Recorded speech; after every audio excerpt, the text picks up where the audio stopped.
Okay, so two of the biggest anti-vax videos being forwarded around the internet these days were created by these two guys, Dr. Paul Kangas and Dr. Sean Brooks. My name's Dr. Sean Brooks, PhD, Oxford.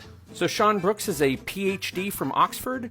What he doesn't tell you is that the Oxford means that he lives in Oxford, Ohio. And his PhD is in education from an online college, meaning he's never worked in a hospital or research facility. Now on to the other guy. My name is Dr. Paul Kangas.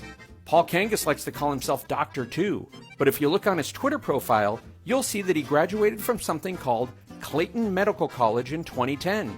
And if you look up this college, you'll see that it was a non-accredited, distance learning natural health college based in Alabama. You'd also read that Dr. Kangas graduated just in time because the college ceased operations in July 2010. But what's funny is that in both of these videos, these two don't offer up any of their own data or thoughts on the COVID vaccines, but rather they read from an identical script of so-called facts that supposedly come from Dr. Robert Malone. Let me introduce you to Dr. Robert Malone, who created the mRNA, the messenger RNA vaccine. Dr. Robert Malone, who created the messenger RNA vaccine. But is Dr. Malone really the inventor of mRNA technology?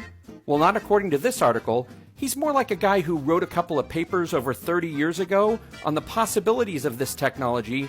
Meanwhile, countless others have actually developed it over the last quarter century. But the weirdest twist is when both of these doctors attribute this opinion to Robert Malone.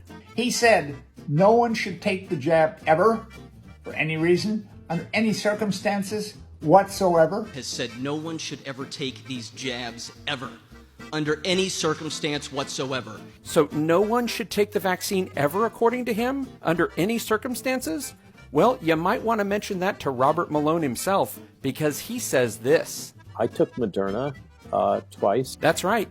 After Malone caught COVID in February 2020, he developed long hauler symptoms and hoped that the vaccine would alleviate them. Unfortunately, that's not what the vaccine was designed for. In addition, just last week, Robert Malone also said this. The WHO has made clear statements that there is not enough vaccine to go worldwide, and the vaccine supply should be dosed to focus on the high-risk individuals, which is precisely what Peter Navarro and myself are advocating in our Washington Times editorial and what Sweden has been doing. That's right. Even today, Malone is arguing that the vaccine should be reserved for the most vulnerable members around the world. Not that no one should take it ever. So in what QAnon chat room are these guys getting their information?